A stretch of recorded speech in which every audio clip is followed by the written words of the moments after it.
నమస్తే అక్క. హలో. ఎలా ఉన్నారు? సూపర్. జై తెలంగాణ. తెలంగాణ.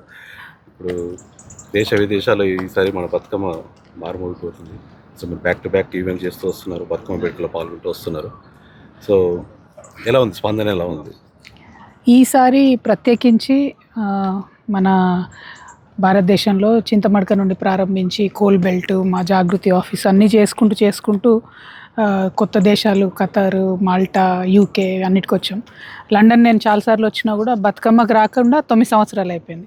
సో లండన్ కూడా ఈసారి ప్రత్యేకంగా ఉంది. సో అన్ని చోట్ల ఎక్కడెక్కడైతే బతుకమ్మకి వెళ్ళినామో ఓవర్వెల్మింగ్ రెస్పాన్స్, చాలా మంచిగా స్వాగతం పలకడం, అందరు హ్యాపీగా ఆడుకోవడం. అంటే పోయినసారి కూడా అన్ఫార్చునేట్ సిచ్యువేషన్స్ వల్ల నేను పాల్గొనలేకపోయినాను. సో ఆ ప్రేమ ప్రజలందరూ చూపించేది మాత్రం చాలా సంతోషం అనిపించింది. వేల సంఖ్యలో నిన్న లండన్లో అయితే నేను ఎక్స్పెక్ట్ చేయలే. అసలు చూడగానే ఒక్కసారి వీళ్ళు ఏంటి ఇంతమంది ఎక్కడున్నారు లండన్లో అనేట్టు అనిపించింది. చాలా బ్యూటిఫుల్గా జరిగింది.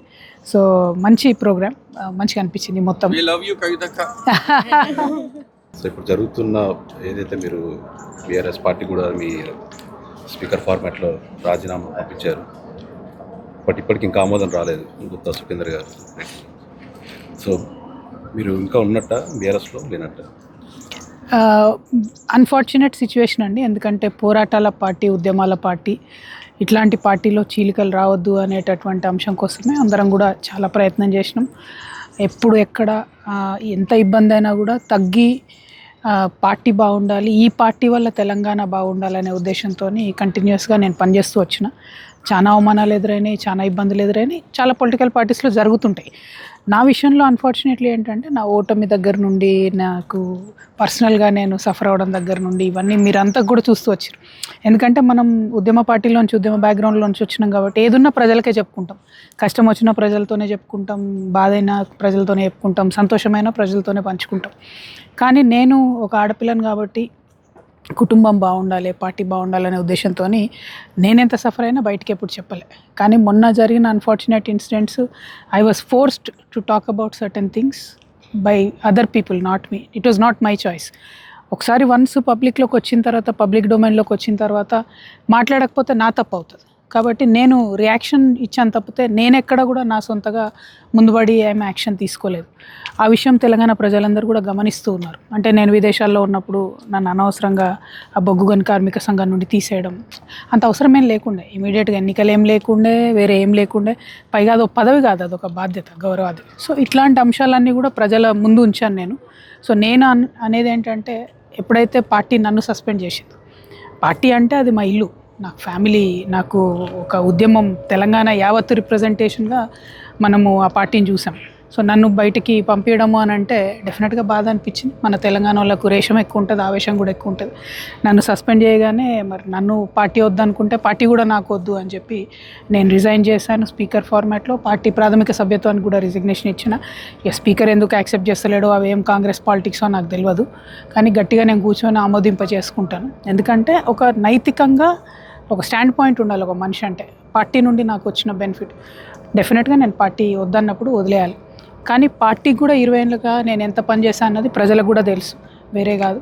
సో అల్టిమేట్గా వెరీ అన్ఫార్చునేట్ డెవలప్మెంట్స్, జరగరాంది జరిగింది.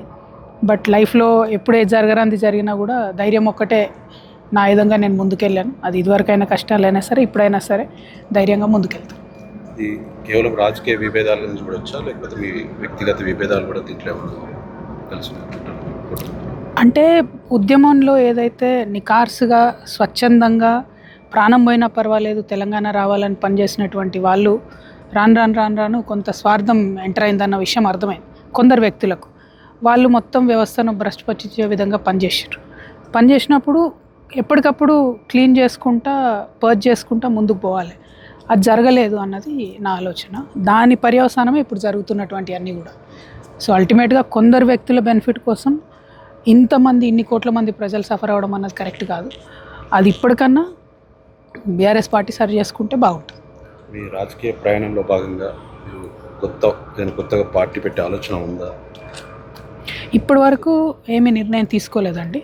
కాకపోతే తెలంగాణ జాగృతి ఏదైతే దాదాపుగా ఇప్పుడు 20th ఇయర్ తెలంగాణ జాగృతి పెట్టి, తెలంగాణ జాగృతి నుంచే ఒక దేశానికి ఒక రోల్ మోడల్ లాగా చూపిస్తాం ఖచ్చితంగా. సామాజిక తెలంగాణ అంటే ఎట్లా ఉంటుంది అనేటటువంటి ఒక ఎగ్జాంపులరీ వేలో జాగృతి నుండి ప్రజా పోరాటాలు చేస్తాం, జాగృతి నుండి పెద్ద ఎత్తున కార్యక్రమాలు చేస్తాం. అవసరం సందర్భం వచ్చినప్పుడు ప్రజలు కోరుకుంటే తప్పకుండా పార్టీ పెడతాం. అందులో పెద్ద పెట్టాలనా వద్దా ఇది శశబిషలు ఏం లేవు. తొవ్వ ఎంత కఠినమైనా పోవాలన్నప్పుడు పోవాల్సింది. సో ఇప్పుడు ఆ పరిస్థితిలో ఉన్నాను నేను. అది నేను బై చాయిస్ తీసుకోలేదు, ఫోర్స్ చేసి నాకు ఈ పరిస్థితి కల్పించారు. ఇట్లాంటి పరిస్థితి కల్పించినప్పుడు వెనకడుగేయడానికి నేనేం మామూలు బిడ్డను కాదు, నేను తెలంగాణ బిడ్డను, నేను కేసీఆర్ బిడ్డను. సో డెఫినెట్గా ధైర్యంగా నా పంతా ఎంచుకుంటా. కష్టమవుతుంది నాకు తెలుసు, కాకపోతే as of now political party decision తీసుకోలేదు. యాజ్ ఆఫ్ నౌ జాగృతిని స్ట్రెంథెన్ చేసుకుంటాం, జాగృతి పేరు మీద పనిచేస్తాం. ఇదివరకు జాగృతి పేరుతో చేసినటువంటి కార్యక్రమాలు ఇంకా కూడా విస్తరించుకుంటాం. కొన్ని నెలలుగా జైల్లో ఉండి బయటకు వచ్చాక మీ వైఖరిలో కొంచెం మార్పు వచ్చింది. అంటే కుటుంబ పరంగా, రాజకీయ పరంగా మీరు కొంచెం దూరం ఉన్నారు. ఇప్పుడు మీ వెనుక అంటే మీరు ఏకాకిగా చేస్తున్న ప్రయాణమా, లేకపోతే మీ వెనుక ఏదైనా జాతీయ పార్టీల ప్రోద్బలంగానే ఉందా? బ్రదర్, జైలుకి వెళ్ళడం అనేది చాలా చాలా మార్పు తీసుకొచ్చింది నాలో. నేను చిన్నప్పటి నుంచి ప్రజలకు దగ్గరగా పెరిగిన, చిన్నప్పటి నుంచి ఊర్లో పెరిగినటువంటి వ్యక్తిని నేను. చిన్నప్పటి నుంచి కష్టాల దగ్గర నుంచి చూసినటువంటి వ్యక్తిని. కష్టాలు చూడడం వేరు, కష్టాలు అనుభవించడం వేరు. సో ఎప్పుడైతే నేను జైలుకి వెళ్ళి ఉన్నానో, ఒక సామాన్య మానవుడు మన భారతదేశంలో, ఒక సామాన్య స్త్రీ ఎట్లా ఉంటుంది, ఎంత ఇబ్బందిగా ఉంటుంది అనేది ఒక 6 నెలలు నేను భరించి ఉన్నా, 5.5-6 నెలలు. సో ఫండమెంటల్గా ఇప్పుడు మనం మాట్లాడే అన్ని అంశాల పట్ల నా ఒక వ్యూ పాయింట్ని అది చేంజ్ చేసింది. సో పాలిటిక్స్ని కొత్తగా ఎట్లా చూడాలి, ప్రజలను ఎంపవర్ చేస్తామని మాట్లాడే దాంట్లో రియల్ ఎంపవర్మెంట్, రియల్ చేంజ్ ఎట్లా తీసుకురావాలి అనేటటువంటిది ఇంగ్రెండ్ ఉంది నా బ్రెయిన్లో. డెఫినెట్గా నాకు అవకాశం వస్తుంది. వచ్చినప్పుడు మాత్రం తెలంగాణ సొసైటీలో ఖచ్చితంగా ఆ మార్పు తేవడం నేను ప్రయత్నం చేస్తాను. ఎందుకంటే దగ్గర నుంచి చూసిన ఏం అవసరము ప్రజలకు అనేది అర్థమవుతుంది కాబట్టి డెఫినెట్గా దానికోసం పనిచేస్తా. నేను జాతీయ పార్టీలు నా ఎన్నుకుంటే దాచుకునేదాన్ని కాదు. మళ్ళీ చెప్తున్నా, నాకు జాతీయ పార్టీలు ఏవి కూడా నా వెనకలేవు. జాతీయ పార్టీలో జాయిన్ అయ్యే ఉద్దేశం నాకు లేదు. No Congress, no BJP. బీజేపీకి నాకైతే డిఎన్ఏ కూడా సరిపోదు. సో క్వశ్చనే లేదు. కాంగ్రెస్తోని అది మునిగిపోయే పడవ. వాళ్ళు అబద్ధాలాడి తెలంగాణ ఆంధ్రాలు కలిపిన వాళ్ళు వాళ్ళే, మధ్యలో 369 మంది పిల్లల్ని చంపిన వాళ్ళు వాళ్ళే, 1200 మంది బిడ్డల్ని మొన్నటి తెలంగాణ ఉద్యమంలో చంపిన వాళ్ళు వాళ్ళే. ఇప్పుడు నీట్గా సాగుతున్న అభివృద్ధిని మొత్తం బ్రష్ పట్టిస్తుంది కూడా కాంగ్రెస్ పార్టీ. సో కాంగ్రెస్ పార్టీలో నేను చేరినంత మాత్రాన అందులో ఏదో కొత్తగా మార్పు రాదు. నాకు అవసరం లేదు ఆ పార్టీతోని. సో అటువంటి ఆలోచన కూడా లేదు. లాస్ట్ ఎన్నికల్లో బీఆర్ఎస్కి పెద్దగా ఓటమి చవి చూసింది. కాంగ్రెస్ కూడా పెద్దగా పనిచేయట్లేదు. సో ఖచ్చితంగా ఒక ఆల్టర్నేట్ పార్టీ అనేది తెలంగాణలో ఆవశ్యకత ఉందని మీరు అనుకుంటున్నారు? అంటే 3.5 సంవత్సరాలు ఉంది ఇంకా ఎలక్షన్కి. ఇప్పుడు చాలా మార్పులు వస్తాయి. ఒకటి, బీసీ రిజర్వేషన్ల కోసం నేనే కొట్లాడుతున్నా ముంగటుండి. 2, మహిళా రిజర్వేషన్ల కోసం నేను కొట్లాడినాం, అది సాధించుకున్నాం. ఇప్పుడు 33% మహిళా రిజర్వేషన్ వస్తుంది. నెక్స్ట్ కాన్స్టిట్యుయెన్సీస్ డీలిమిటేషన్ అవుతాయి. నెక్స్ట్ జమిలీ ఎలక్షన్ గురించి మాట్లాడతాం. So there are multiple factors. ఈ మల్టిపుల్ ఫ్యాక్టర్స్ మధ్యలో పాలిటిక్స్ ఎట్లా చేంజ్ అవుతుందో, ఎట్లా ఎమర్జ్ అవుతుందో వేచి చూడాలి. వేచి చూసి అది అల్టిమేట్గా తెలంగాణ ప్రజలకు బెనిఫిట్ అవుతుంది అనుకుంటే పార్టీ పెట్టుడు ఎంతసేపు 2 నిమిషాల పని. పోయి రిజిస్ట్రేషన్ చేసి పార్టీ పెట్టారు. పాయింట్ అది కాదు కదా, నేను పార్టీ పెట్టడం వల్ల ప్రజలకు ఏం లాభం అన్నది ఆలోచించాలి. సో ఈ మొత్తం సిచ్యువేషన్ అనలైజ్ చేసుకొని సమయం సందర్భం ఉంటే, అవసరం ఉంటే స్టెప్ తీసుకోవచ్చు. కానీ I will watch, wait and watch. Jagruti ద్వారా మీరు బీసీ రిజర్వేషన్లపై పోరాటం చేస్తున్నారు.